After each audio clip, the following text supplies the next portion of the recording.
Maybe I should not be seen. Only Mr. Shurjo should be seen. All right. Good morning, everyone. How's everybody today? We're now on day 3 of our journey together. Unfortunately, seemingly the last day, but I hope in these past 2 days we've been able to connect more than just as a teacher, professor, somebody sharing some, high sounding philosophies, but that we've been able to share much more than that. And I hope these last 2 days you've really been practicing, because I must stress this again and again.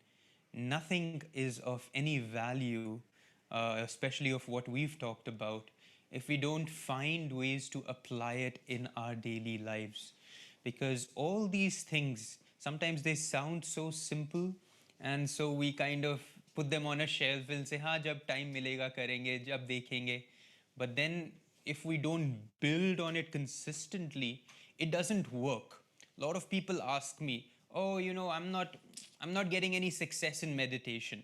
And then of course I ask them, "Oh, how often do you meditate?" "Oh, sometimes here, sometimes there, once a week, once a, so obviously it's not going to work, because you have to keep building that up.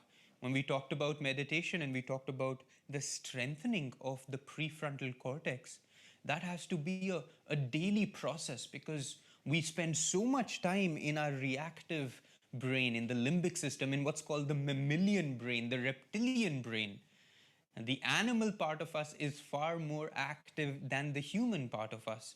And so, if we don't constantly refer back to that human part, to that almost divine part, you can say, within us, then it's not going to build in the way that we want. Somebody asked me yesterday, and I said we will talk about this today. I get a lot of negative thoughts, especially in my meditation. How can I deal with that? Now, it's not that those negative thoughts are coming in your meditation. It is that when all other distractions are temporarily seized, these are the, you can say, majority of the thoughts in our minds, and they tend to be negative. You see, our worldview tends to be negative because we've created a habit of that. Very tiny, it doesn't take much. Saw somebody and I said, "Kya dress pehna hua hai usne?" I saw somebody act a certain way and I said, "He doesn't know how to behave." And I start little by little judging, criticizing. It seems so small. It seems so like almost I'm not really doing anything, but it begins to add up. And remember, when we were talking about the brain, we were talking about neuroplasticity as that part of the brain that we use more often. It begins to strengthen, more neural connections are formed there, more gray matter is created in that part of the brain. Well, it's the same with your thoughts. The more particular kind and quality of thoughts you have, the more that part of your brain, it becomes the active, dominant part of who you are. And pretty soon, one day you wake up and you realize, wow, I have such negative thoughts. But it's not that they just magically appeared. They've been building little by little by little. There's a story I share with my students when I'm teaching them meditation. It's not really a story. It's much more. It's like it's a role play. I'm going to ask you to put yourself in this particular situation, and the situation is this. This is in a when there is no lockdown, of course. This is a hypothetical situation right now in which we are going to a very important meeting. Perhaps, we're going to go and have pitch some very major project, or we have some promotion interview that's happening, or we're moving on to a new job, something that's really, really important. So I'm very particularly excited about today, and I'm wearing my best clothes, and I'm just looking as good as I possibly can. And I'm at the train station. We're in Mumbai, we're going to take the local train. And at the train station, I've ordered my little cup of chai. I'm waiting for my train to arrive, drinking my chai, when suddenly somebody comes and hits us really hard in the back. Not only did they hit us from the back, the chai completely spills all over us, and the chai is hot, and it's completely dirtied these clothes that were your favorite, that you were saving for this particular day. Now, naturally, what are you going to feel? You're going to feel anger, you're going to feel quite irritated, you're going to feel a lot of hatred perhaps towards the person who bumped into you. Now, the mind is instantly, that limbic system, remember that fight and flight response, it's going to kick in instantly. And you are going to start to build, this energy is going to start building inside you. And what are you going to want to do? Naturally, you're going to want to turn around and either shout at this person. Some of us might even want to get physical, because sometimes this energy takes over us. Remember when we talked about the fight or flight response? It sends more energy to your hands and to your legs, because it's preparing you either to fight or to run. And if you see, when you get angry, we tend to clench our fists. Why? Because there's extra energy in the arms. And it's like almost like the arms want to do something. So in those moments, it's like we're not even fully in control of ourselves. It's like this system just takes over. So here we are, hot chai on us. We're completely burning. Our whole day is destroyed. This great thing that was supposed to happen now is going to be greatly affected. So we are not happy. I mean, that's like the saying it as an understatement. We're very, very upset. So we turn around to give this person a piece of our mind. And the moment we turn around, what do we realize? What do we see? We see that this man who bumped into us, he's blind. Now what do we do? Now, for most of us, that anger, that rage, that frustration will immediately switch, transform into compassion and pity, and even a little bit of guilt. Oh my goodness, how could I be having such negative thoughts towards this person? Right? And we didn't have to convince ourselves. ऐसा नहीं था कि I saw the blind man and then I was like, okay, he's blind. नहीं, बिल्कुल गुस्सा नहीं होना है, because when I was a child, मेरी मम्मी ने बोला था कि गुस्सा नहीं होना है on blind people. I mean, we don't have to rationalize this process. From anger, immediately to compassion. From rage, immediately to pity. So you see, this switch within us, it exists. But what created the switch? What created the switch was our perspective. When our perspective was enlarged, when suddenly we realized, oh, this person behind me is blind, then everything shifted.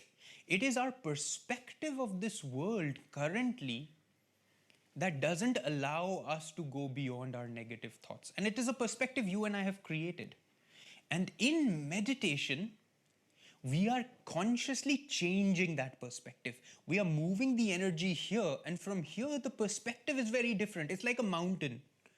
If I'm at the bottom of the mountain, I see a certain thing. I see the rocks and I see a few trees, and maybe I see the ants, and I'm really focused, a very narrow perspective. I see my field of vision is very limited. But the higher I go up the mountain, I start seeing more and more things. Oh, I can see, there are actually thousands of trees. Oh, beyond the trees, there is a river. And when I get to the top of the mountain, I can see other mountains. I can see an entire city beyond the river. I can see so much more. And then, based on that perspective, my worldview is different. And based on being on the base of the mountain, my worldview is different. And so in meditation, we are consciously shifting our perspective of the world. And we start to realize that many people are blind, metaphorically. And we stop having this reactive kind of everyone is against us relationship with the world. But in the beginning, when you start meditating, what's going to happen? Those dominant thoughts of ours are going to naturally come up. So don't worry too much about it. Instead, think more about the fact that, wow, right now in my meditation, I am going to transform these thoughts. We have to think positively even in meditation. If we go into our meditation and say, मेरे को बस ये negative thoughts आ रहे हैं, I'm not going to do this. Those negative thoughts are inside you. They're not going to disappear if you stop meditating. You can distract yourself temporarily, but they are there and we need to work on them. And so in meditation, begin to focus positively and say, okay, here are these thoughts exist. I'm not going to worry about them. What I am going to do is I'm going to increase my concentration. I'm going to increase my focus on the breath, and I'm going to go beyond them. And daily as I do this, you yourself will see these things changing. Now let's talk about thoughts for a moment, because thoughts are extremely powerful. My wife and I, both of us, are the spiritual directors of Ananda in Mumbai. And we're a large organization. We've been, serving and sharing the teachings of Kriya Yoga, especially, and meditation for over 50 years now, but we're very new in Mumbai. So one of the fun things we do in our classes here is we do this little experiment with people, especially when we are talking about thoughts. In this experiment, we'll have, say a class of 30, 40 people, and we'll invite one volunteer to come up front, in front of the class, and sit on a chair just as I am, facing the entire class. And my wife, Narayani, she brings a pendulum. I know if you've ever seen, with a little crystal ball at the bottom, just a simple, with a string and a crystal ball. But pendulums are very sensitive to energy, to vibrations. And so what she will do, and what we will do is, we will ask the audience, the rest of the class, to just mentally send positive thoughts to this person sitting in the front. Nothing else. You don't have to say anything out loud. You just have to think positive thoughts. Oh, he's looking wonderful. Oh, how beautiful a smile she has. Whatever there is. And we'll place the pendulum just on top of their head. Just slightly, just hanging just above their head. First, the pendulum is perfectly still. As those positive thoughts begin to come, the pendulum starts to rotate, starts to swing. And little by little, those circles become larger and larger. And it is swinging in a clockwise direction, which energetically, when you're talking about vibrations and energy, the clockwise direction is the positive flow of energy taking place. So then we said, okay, you saw that? You saw how suddenly, out of nowhere, this pendulum begins to just start moving? Okay, let's stop now. Stop the pendulum again. Everybody stops with their thoughts. And then we say, now, think about negative thoughts. Whatever comes to your mind, even if it's not about this person in front of you, just think negatively and just try to project that negativity into the environment around you. And if you can think specifically about this person, just do that. And again, as they start doing that, the pendulum suddenly comes back to life. But this time it starts swinging in an opposite direction, anti-clockwise. Again, growing, becoming faster, making larger circles.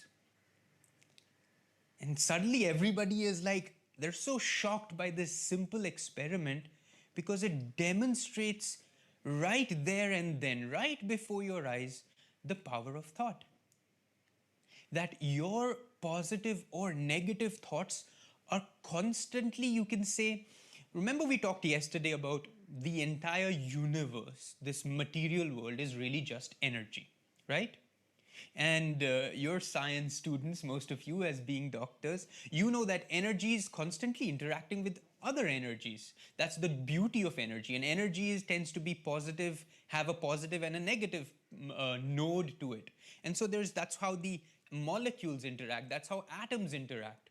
The positive of the proton, negative of the electron, that's how they all come together. That the bond between all matter is just magnetic. And similarly, any energy we put out into this world, the universe is constantly reacting and responding to that energy.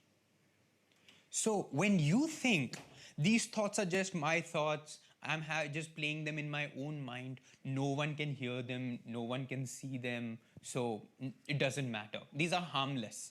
As long as I'm not speaking bad, long as I'm not acting bad. But you see, these thoughts also are energy, because they use your prana, they use your life force to build these thoughts, and the same life force then begins to filter out into the world around you. And then it starts creating that kind of an energy. Have you ever wondered why we keep attracting the same kind of people? I go to any new job and I end up having the same kind of, not so positive people around me. Why do I attract the same kind of circumstances again and again? Why do I have the same issues in my relationship again and again? If I look at my life a little bit with a little distance, little bit of introspection, I will start seeing that there are patterns in my life that keep repeating themselves over and over again. Right now, in my house, we have, last night, my Wi-Fi went away. So we don't have a good internet connection. I hope what we're doing right now, we're tethering through a dongle.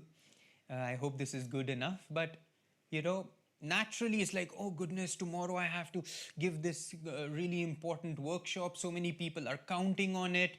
And it's easy to become kind of upset about the whole situation and wonder, it's just aaj hi hona tha of all days. Or you could just be like, well, this is exactly what's happening. No matter what thoughts I generate, no matter how bad I feel about this moment, nothing's going to really change, except I begin to permeate the energy field around me with negativity. And what is that going to do for me? It's going to attract more negativity in my life. More and more people that I meet will enhance that negativity in me. And this is why it's so important that we start becoming really, really aware of our thoughts. And start really working on ensuring that any thought you give energy to, see, some thoughts, they come and they go. Maybe we don't have, my guru would say, the first thought is not your fault. The first thought came, look how badly this person is dressed. Not your fault. But the second thought is, which means if I take that first thought and I build on it and I say, wo roz hi aisa karta hai, every time he does this, that becomes our responsibility. So we need to look from this perspective. What thoughts do I actively give energy to? Let's come back to that experiment I was talking about with the pendulum. So we did these two things. We had people send positive thoughts. We saw the pendulum create a clockwise rotation. We had them send negative thoughts. The pendulum went on to an anti-clockwise rotation. Then we added a third layer to this process. And we said to them, you guys continue to send negative thoughts, but the person in the chair who's receiving the negative thoughts, we told them, close your eyes and focus all your attention here. Try to send energy to this part. This is the positive pole of your body. This is the highest functioning area of your system. So send energy here. And that's all we told them. We didn't even say, you think positively and you do, you really try to push those negative thoughts away. Nothing. Just put your attention here. Just as we are asking you to do in meditation. And that person put his attention there. The people continued to send negative thoughts. And the pendulum would not move at all. It stayed perfectly still. That is the power of us shifting where we function from. So anytime you're having negative thoughts, first thing, try not to feed them. I know it's hard, and that is why I'm going to give you an additional technique today. Because what these thoughts do is repetition of these thoughts then convince you this is how things are. This is who this person is. It may not be true, just like that blind person. Now imagine for another moment, coming back to the blind person scenario. Say you never turned back and you never saw that this person was blind. Maybe you just got angry in your own mind, but you never actually turned back. to say anything to this person. अंदर से गुस्सा आ रहा था, but उसको कुछ नहीं बोला. So now you do not know that the person who bumped into you was blind. What is that going to do to the rest of your day? The whole day you will stay upset. The whole day you will pass on your irritation and your frustration on other people that you meet. The whole day you will be thinking negatively and giving galis to that one guy who bumped into you at the station and you didn't know he was blind. So just changing your perspective could change your day completely, or if you didn't change your perspective, your whole day is destroyed. And this is what happens to us daily. We create a thought, we create our own perspective, we don't think to whether it is true or not, and because we've habitually given it energy over and over again, we are completely convinced of our own thoughts. And then our days are how they are. We're upset most of the time. We're never fully happy. We're always irritated by certain people.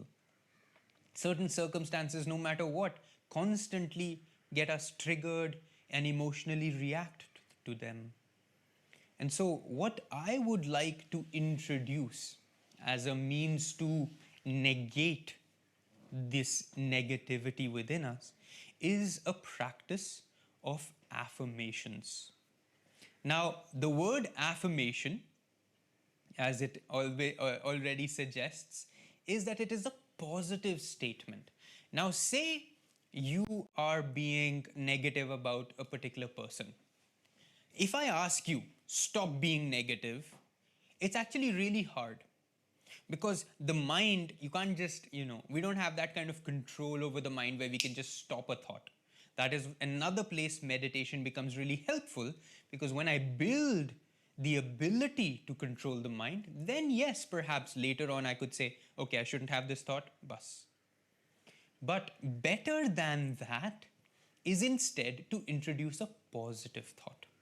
So if I say, okay, this person always dresses really badly, and the moment that negative thought enters, if I'm able to catch it and say, wait a minute, I don't want this thought to enter into my consciousness. I don't want it to create an energy around me. So I immediately say, but they also have a beautiful smile, and they're so kind, and they're so loving. And I remember last time how they helped me when I was having trouble with my car. And so I start instead shifting.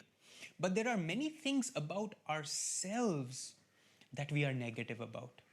I'm not good enough in this, I'm very lazy, I don't have concentration. And we just say these things mentally over and over and over and over again until we convince ourselves that we are in fact lazy, that we don't have energy, that we don't have willpower, that we aren't concentrated enough, that we are sick. Do you know a scientific study was done where in a hospital they saw both poor people and rich people? And they realized that the poor people were, they did a study of for the same disease or the same surgery or the same issue, how long was the post-recovery, or how long did they stay in the hospital? And they realized that poor people were leaving the hospital much faster than richer people. Why? Because in the poor person's mind, he thinks, I cannot afford this. Every day that I stay in the hospital is something I cannot afford. And so their mind has to convince themselves that we have to leave the hospital soon. Whereas a rich person, he's more like, oh, jitna time lagega, utna time lagne do, because mere ko farak nahi padta hai. And so that determines how quickly they recover. And they don't realize this, you see. We don't realize the role our thoughts are playing. But they are constantly building and creating our realities for us. And so if you think my health is not good, if there is fear right now, and you especially as doctors, you are going to be interacting and dealing with people who we don't know if they are infected, if they are not. Are you going to bring it into your life? But in this moment, fear is your greatest enemy. Two things happen with fear. In the first class we talked about what happens. Fear will reduce your immune system, the efficiency of it. Once the stress mechanism takes over, that energy has been consumed by, just increasing your heart rate, thickening your blood flow, getting energy into your arms and your legs, moving energy away from the executive functioning part of your brain. So fear is absolutely the last response you want to have because it's extremely detrimental from a health perspective to you. However, you can't just say, I'm not going to be fearful, because once fear is there, it's there. So what we need to do is we need to start introducing a more positive, stronger thought into the mind that negates all the negative thoughts that we have. But see, the negative thoughts that we have, they are continuous. They may not have individually a lot of power because we are subconsciously thinking about them, but chalta rehta hai. Oh no, aaj mujhe kuch na ho jaye, aaj I don't get infected, I hope my this, I hope that, I hope. And that keeps running through our brains constantly. And they are rewiring our brains. And they are strengthening the fear centers of our brains. And then we get caught in it. Then we can't escape it. So what we are going to do with affirmations is we are going to substitute very consciously, very decisively, a much more powerful thought instead. Now, how affirmations are to be done? Affirmations have to be done very specifically. In our first class, we talked about the three, you can say, various states of consciousness that we experience. You've got the subconscious state, which is really very powerful from the perspective that it is the reservoir for all our thoughts, all our fears, all our worries, all our impressions of the world. Our entire perspective of the world is predetermined by the subconscious mind we have. Then you've got the conscious mind, and the conscious mind is the mind that is interacting with the world, feeding the subconscious mind and receiving from the subconscious mind. When I see a person that I saw yesterday, my subconscious mind reminds me that you saw him yesterday, whether you like him or you don't like him, what is his son's name, where does his daughter go to school. All that information that he told you yesterday is stored in the subconscious mind, and it keeps bringing it back. Your own particular views on the world, whether you like politics or you don't like politics, whether you think one way or the other, all that information is stored. Now, this is both good and bad because the information that we store in there, most of that information is quite detrimental to us. But there it is. We've got the subconscious mind, you've got the conscious mind, and then you've got the superconscious mind. And we talked about it in our first class. The superconscious mind is that meditative mind which experiences higher states of awareness, of joy, of peace, of willpower, of creativity, of intuition, of inspiration. That's where those thoughts come, where like suddenly an idea that uplifts you, that feels just right. Suddenly a feeling about something that you're not quite sure, is it true or not, and then it turns out to be true. Those intuitive understandings come to us from the superconscious mind. So when we're talking about thoughts and when we're talking about changing the way these thoughts define us, we have to affect change in all these three levels, not just in the conscious mind or not just in the subconscious mind. So how affirmations are to be said, because these affirmations are going to be said out loud verbally in specific ways, so that they begin to go deeper and deeper into ourselves. So we start the affirmation first by making sure that the conscious mind is paying attention. For example, if I enter a classroom or if I enter a room, and in the room, there are a lot of people and they're all just talking amongst themselves. I come to the room and I want to share something with this room. I can't be just saying, hello everyone, please listen to me. Hi everyone, please pay attention. No, I can't be doing that because everyone's just talking amongst themselves. No one's paying attention to you. So what do you have to do when you enter such a room? Everybody, please pay attention to me for a moment. You have to raise your voice. Yeah? You have to shout a little bit. Similarly, in the conscious mind is just chattering.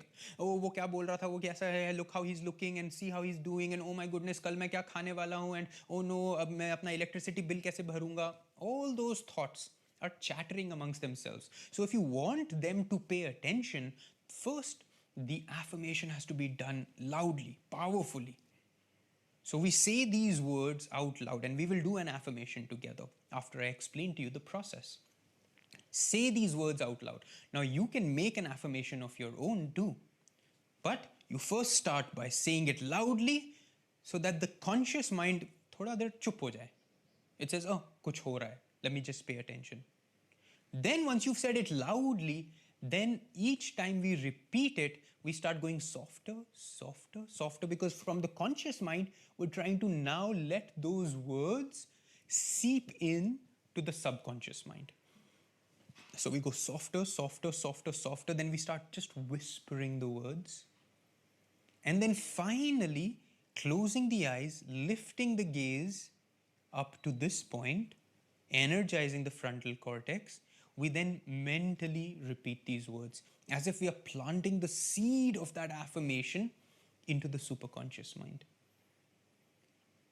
Now, when we do this over and over again, repetitively, multiple times, the power of this very conscious, very deliberate thought process that you are introducing is so much stronger than the little individual thought, subconscious thoughts that are just going on automatic. But if your subconscious thoughts is like a train, right? It's gathered a certain momentum. Dheere dheere chal raha tha, chal raha tha, chal raha tha. Now it's quite fast. It's very strong. It has an energy of its own. The affirmation that we do, which is coming from the opposite direction, has to have at least that same amount of energy. And ideally more than the energy that all these thoughts have gathered, so that it can stop that train. It can derail that train and that thought process. So you can't be doing affirmations कि आज मैंने कर लिया, उसके बाद देखते हैं 2-3 दिन बाद करेंगे, उसके बाद देखेंगे कब करेंगे, and then wonder कि ये कुछ हो नहीं रहा है. I have to do these affirmations repeatedly over and over and over and over again. Now, when is the best time to do these affirmations? Because there are 3 very, very good times to do these affirmations. The first is just as you wake up. When we are waking up, what's happening in that moment? We are transitioning from a subconscious state of sleep into the conscious state of wakefulness. So in that moment, you have access to both the subconscious and the conscious mind. So that's a wonderful time to do an affirmation. Utte hi, see that the first thoughts that start rotating in your mind is these positive, conscious thoughts that you want to be. I want to have more energy, so my thoughts have to be of energy. This day is going to be amazing, so my thoughts have to be of how amazing this day is going to be. I need more concentration in my life, so my first thought should be of how concentrated I am. And that's important in an affirmation. An affirmation has to always be positive. So if you're trying to quit smoking, you don't want to say in your mind, I don't smoke, I don't smoke, I don't smoke, I don't smoke. You want to say something that's more positive, that says, I'm in absolute control of all my habits. I have a very healthy lifestyle. So that you don't keep saying smoking, smoking, smoking, smoking over and over in your own mind. So those are the ways we work with. So you've got the morning, where you transition from subconscious to conscious. You've got just as you're falling asleep, because there again we are transitioning from conscious to subconscious. And so you want to take those last thoughts of your day as very clear, positive thoughts of what it is you want to see in your life, what change you want to see in yourself, what quality you want to develop in yourself. And the third most important time to do your affirmation is right after your meditation. Because in your meditation, we are transitioning from the conscious mind to the superconscious mind. And the superconscious mind has more power than the conscious or the subconscious combined. And so if at the end of your meditation, and what are we doing in our meditation? Remember our process. Hopefully, if we have some time, we will do that if there aren't too many questions. We tense the body with the double inhalation, vibrate the body so that great amount of energy is flowing through our nervous system. We exhale, we relax. We do this 6 times. Tensing, relaxing over and over again so that the body gets completely flushed. And now the energy is moving. Then we do our simple pranayam where we inhale to a count of 6, hold our breath, exhale, all to a same count. 6, 8, 10, whatever you're comfortable with. Remember, we talked about putting our hands on the diaphragm and on the chest and really feeling that the diaphragm is being engaged. Because if you otherwise breathe only from your chest, you will end up breathing like this. And there'll be so much tension and your shoulders will lift up and your whole body will have to be really tight, and then you have to let go, and there's no control. There's no relaxation. So you have to make sure when I inhale, the diaphragm goes out, then my rib cage goes out, then my chest goes out. Very smooth, very relaxing. There's no tension in this process. Then when I exhale, my first chest relaxes, my rib cage relaxes, my diaphragm relaxes. So we do several rounds of that then.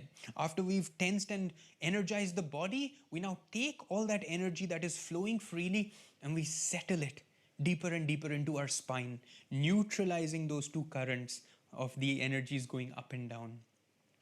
Then that the body is a little relaxed, the mind is a little relaxed. Lift our gaze, gently uplifted, and we begin to watch the breath. And we begin to concentrate on the breath, because the more we concentrate on the breath, the more deeply we enter into the breath, the more the breath itself will take us beyond thought, will take us beyond even awareness of the body.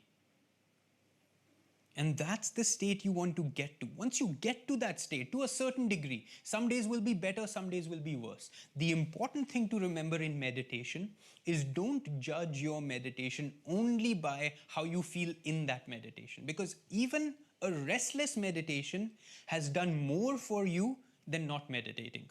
Even if your mind was a little restless, at least energy began to go here. I mean, otherwise, when are you going to do that? At least you are starting to change how your mind functions, because of course meditation is going to be hard. It goes against everything we've been doing so far in life, which is restlessness, which is being distracted, which is being so outwardly engaged. So now if I ask you to start going inward, it's going to be hard.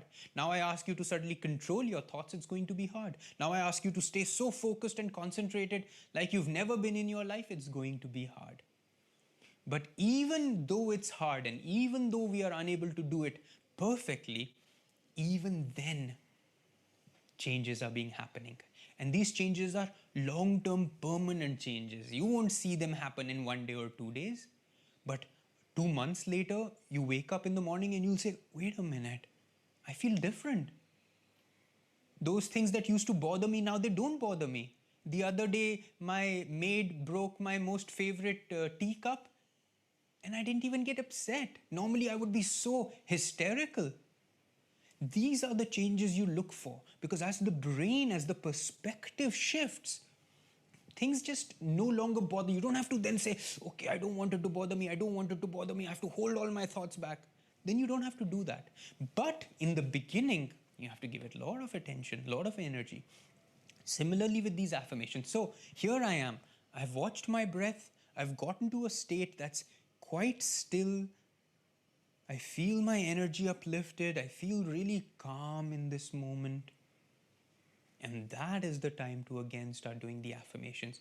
And after meditation, you don't have to shout the affirmation, because your conscious mind is already under somewhat your control. So in that time, you just whisper the affirmation and say it silently.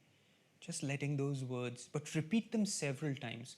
You take one affirmation and you do it over and over again. A lot of people, they say, oh, I want this also, I want this also, I want this also, I want this also. And so they do like 5, 6 different affirmations, but then none of them is being given enough energy. So don't confuse your own mind by taking 20 different things that you want. Oh, I want to be prosperous also, I want to have a lot of energy also. Okay, take one thing. practice that one affirmation consistently for at least a month or more until you start seeing a shift in your own awareness. And then move on to the next affirmation if you feel now I need to strengthen another quality. But we have to do this again and again and again and again, over and over and over again, so that those thoughts that are constantly running in our minds now have competition. But these thoughts that we are putting through the affirmation, they have more power because they're more conscious. You are generating them, you are putting them in there. So they have much more energy than those little subconscious thoughts. But those subconscious thoughts have been there for a long time. So they've been gaining momentum daily. And now we have to overcome that momentum with this new thought form. Okay, let's do an affirmation. I have here a book with me called Affirmations for Self-Healing. This is by my teacher, Swami Kriyananda. And in this book, I have 52 affirmations for various qualities. You've got concentration, willpower, energy, devotion, self-expansion, success, prosperity, creativity, surrender, whatever you feel that you're missing in your life. So there are 52 affirmations here, kind of one for every week, but we're not going to do one every other week. We're going to take one affirmation, we're going to go deep into it. I wanted to do the affirmation today of good health, because that is your specialty. But I also want us to feel that good health is a constant awareness of how I feel. It's not the lack of disease.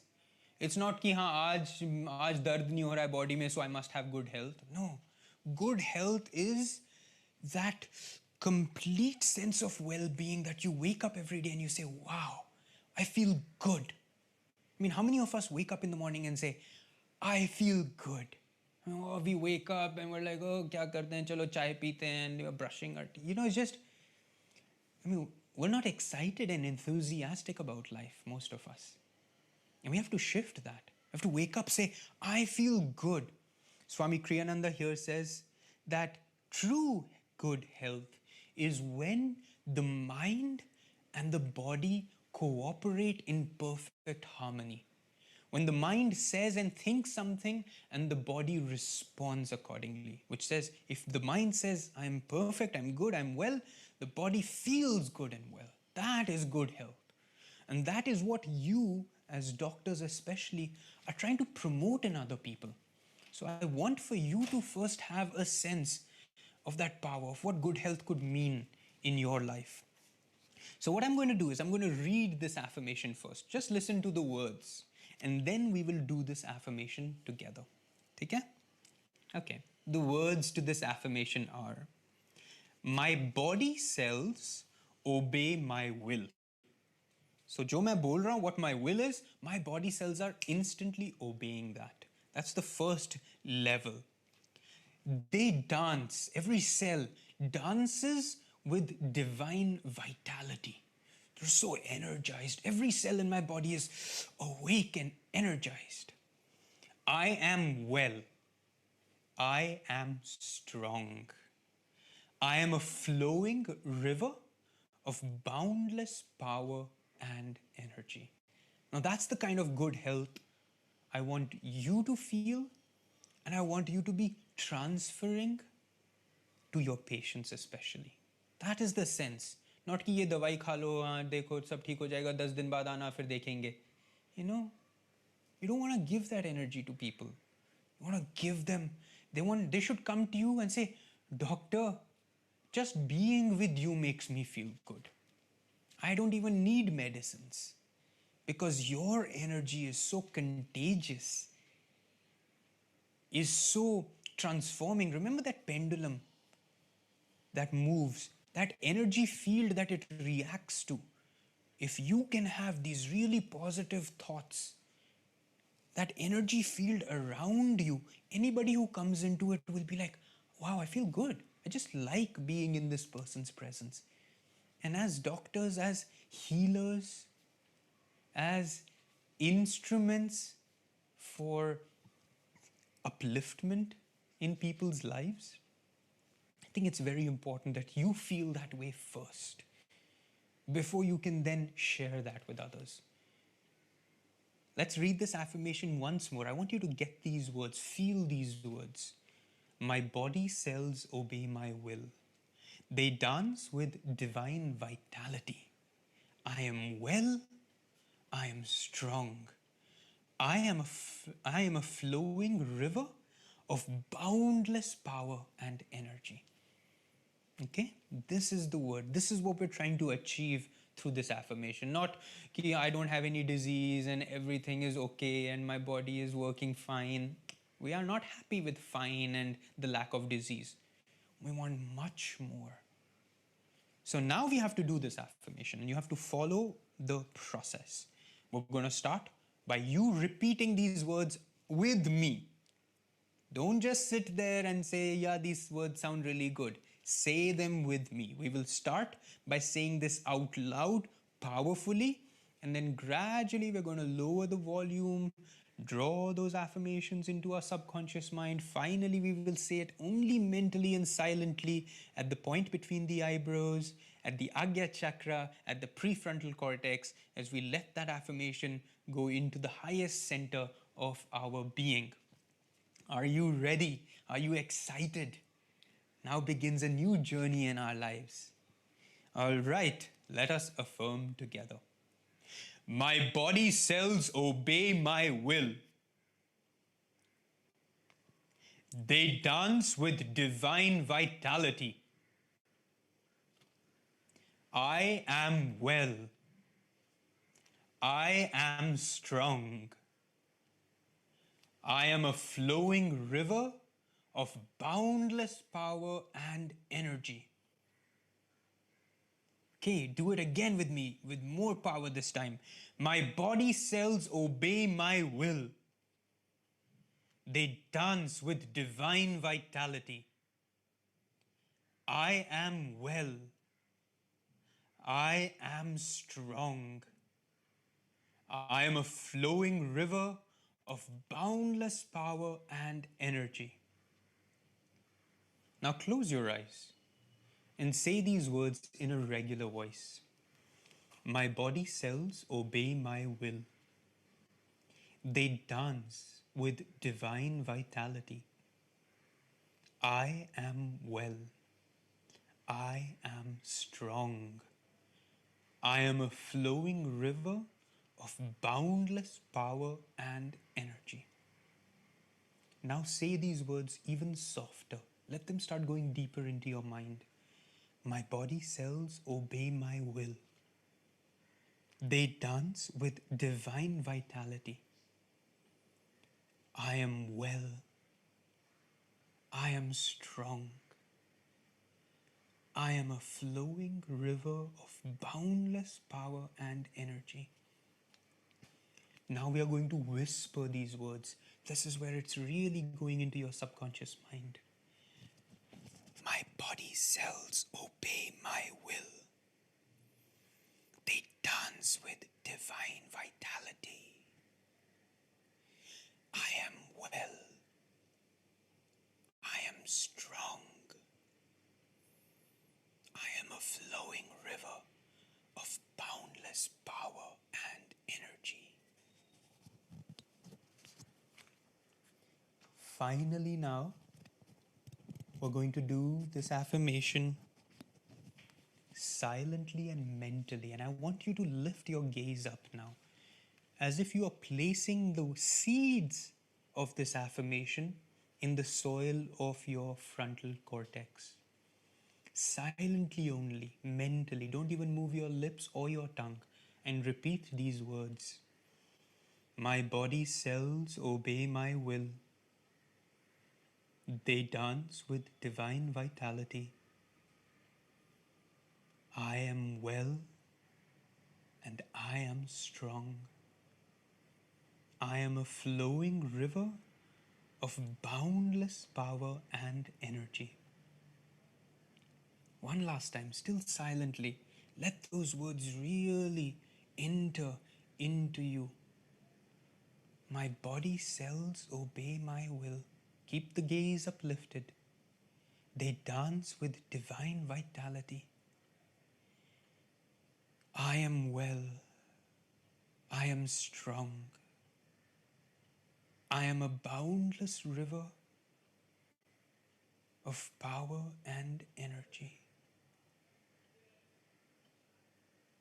Take a moment, just sit there in silence. Just feel these words already changing aspects within you, your own perspective of what you consider as good health. Let them be transforming how you feel in this moment.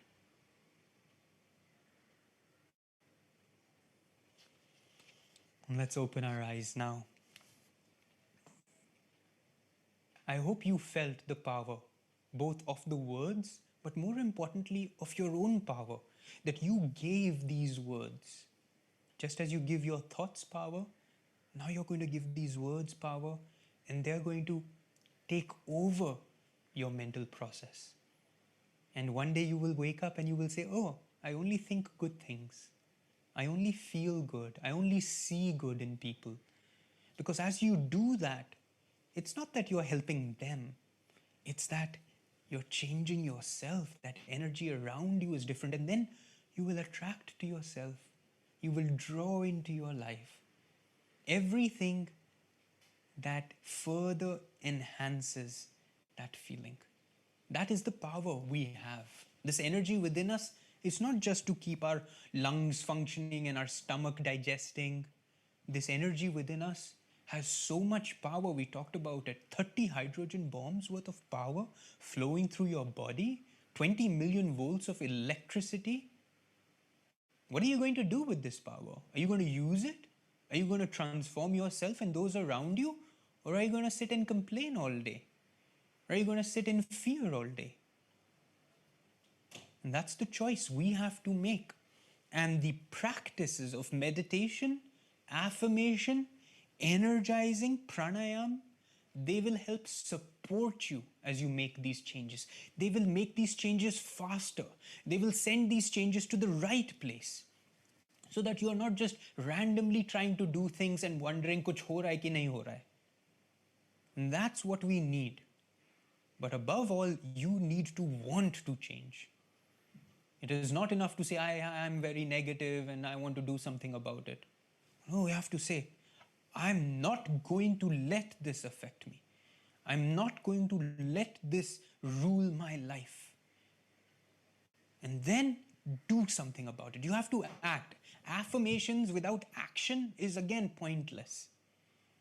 Do the affirmation and then act like you have great will. Act like you have good health. Go around fearlessly with great courage. And then you will see just power. I mean, think about individuals in history. It just takes one person to make a revolution. Why? Because that one person is so clear about his ideals, about his principles, that it is far more powerful than the 10,000 people who have no idea and who are just whatever, jo aa raha hai, jo soch raha hu. You see? You could individually make more change than all society as a whole can make. And we see this again and again in history. Just one person makes revolutions, not many. But that one person has such clarity, such power, such unidirectional thought and focus that then everybody else gets drawn to them and gets drawn in that power and gets transformed in that power. And that's power you have, I have, but we don't use it. Now we know how to use it. And that's important. That's the first step. All right, let's see. We have a few questions. Let's work with them, see what we can do. Okay, we have Dr. Surya Narayan who says how to live healthy. It's a very good question. It's a very large question.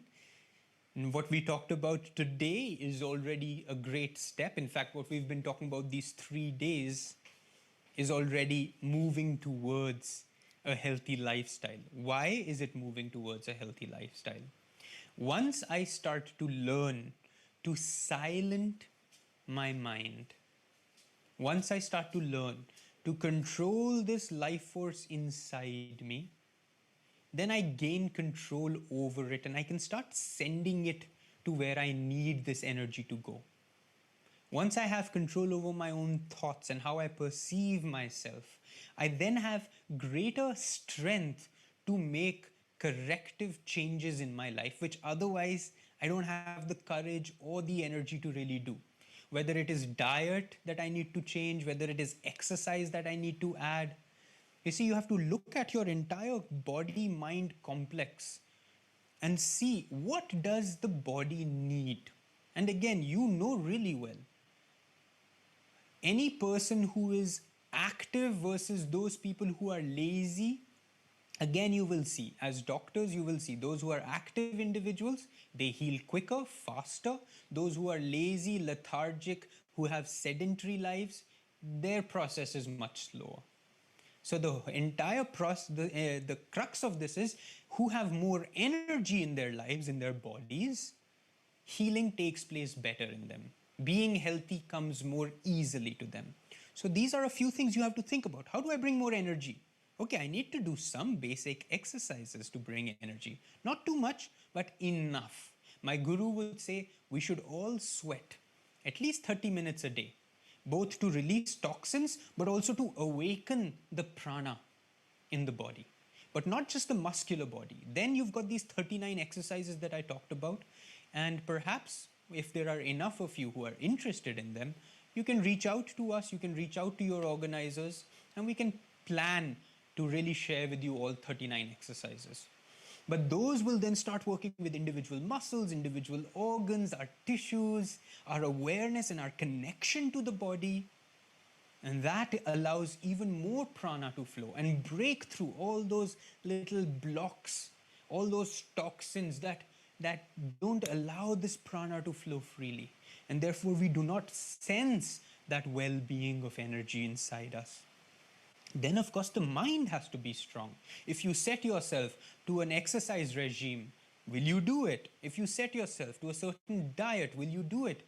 Of course, when we talk about diet now, we have to think about from the perspective of what are the foods that give most prana and what are the foods that use more prana in the digestive process. Fruits and vegetables are the most energy giving. Vitamins and minerals are really what the body needs more than anything else. Gone are the days when we had to eat a lot of carbohydrate because we were farmers and every day we had to use our body a lot, so we needed that form of energy. You and I are sitting all day. We don't need to be eating chapati and rice and all this carbs all the time. So we have to think intelligently. But we will only think intelligently if we start to learn and connect with what is needed. Okay, I don't need so much carbs that are only going to be converted into sugar. Again, you know these things. None of this is rocket science. None of this is alien to us. What we don't have is the will to make changes. And that is where meditation, affirmations, create an affirmation for willpower. Let me just tell you an affirmation for willpower right now, and show you what potential you have. Let me see. Willpower, number 40. Here the affirmation just goes. My will is to do that which is right to do. So first and foremost, I'm already saying my willpower is set on that which is right. If it's about health, what is right? Exercise is right. Diet is right. Awareness is right. Understanding is right. Then part all the mountains that stand in my way. All obstacles, let them be moved. Nothing can stop my progress. You see, these are the kind of affirmations we need to have. Not, I will exercise daily. That's not an affirmation. That's some sort of great hope. That's a dream. But the real affirmation is, my will is to do that which is right to do. Part all you mountains that stand in my way. Nothing can stop my progress. Now that can be applied to any aspect of your life. And we just did one on good health. If you keep repeating that one on good health over and over again, you'll see the difference it'll make in your life. So health is a large thing. We can do an entire workshop just on health, on diet, on exercise, on prana. Take all that we talked about and give it only a perspective of health. I mean, lots can be said and done about that. Okay, please tell me the name of the book you mentioned yesterday. Let me say this again.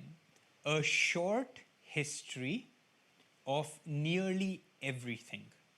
That's the book. A Short History of Nearly Everything. And the author is Bill Bryson. But if we're talking about books, I'm going to recommend to you a book that will radically change your perspective of life and set you, I hope, on a path towards greater and greater self-awareness. And this book is this book. It's called The Autobiography of a Yogi by Paramhans Yogananda. Now, of course, Paramhans Yogananda is my guru, so you might feel that I'm very biased in sharing this with you. But believe me, I am not biased at all. This book has revolutionized the thinking of great minds of our times. Did you know that Steve Jobs read this book every year, once a year for 30 years? It was the only book on his iPad. And he gave away this book to 500 guests who came on his funeral. At his memorial service, he had arranged for every one of these CEOs, chairmen of these large companies to receive this book. Mahatma Gandhi was a disciple of Paramhans Yogananda and practiced Kriya Yoga, practiced these energization exercises I shared with you. Imagine how much energy that man had, this thin little stick-like man traveling across the country. Whatever your thoughts may be about him, you know he was powerful. And like this, you've got people after people after people who are inspired by these greater realities, and you need to lift yourself up and at least start opening to the fact that there's so much more inside you that you have not yet discovered. There's so much more around you that you have not yet discovered, and that you want to know more, and you want to feel more, and you want to do more. Okay, last question. I have a program soon after this, so I'm going to take this last question.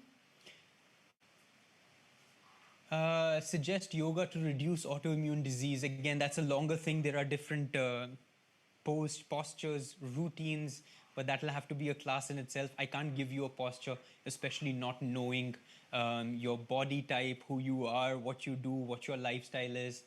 So unfortunately, this will be a bad suggestion on my part if I just tell you a posture. Send me the names of the books on meditation. What is the name of the book you're reading today?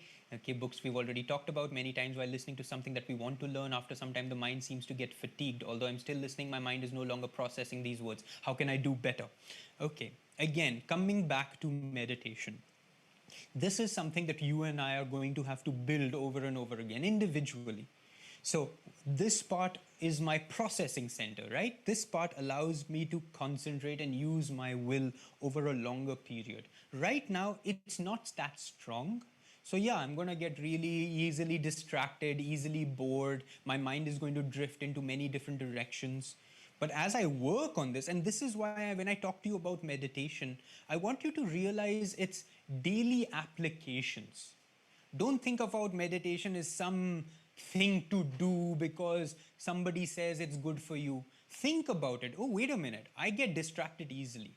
I need to build that part of myself, that part of my brain that strengthens concentration, strengthens focus.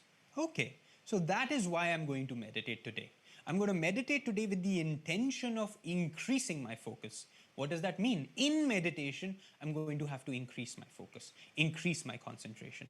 And I start doing this daily for different things. Today in meditation, I want to increase my health, my awareness of my body. Okay, so as I focus here, let me really feel every cell in my body starting to become more and more energized. You can allow your own meditation process to help develop different states of awareness in you.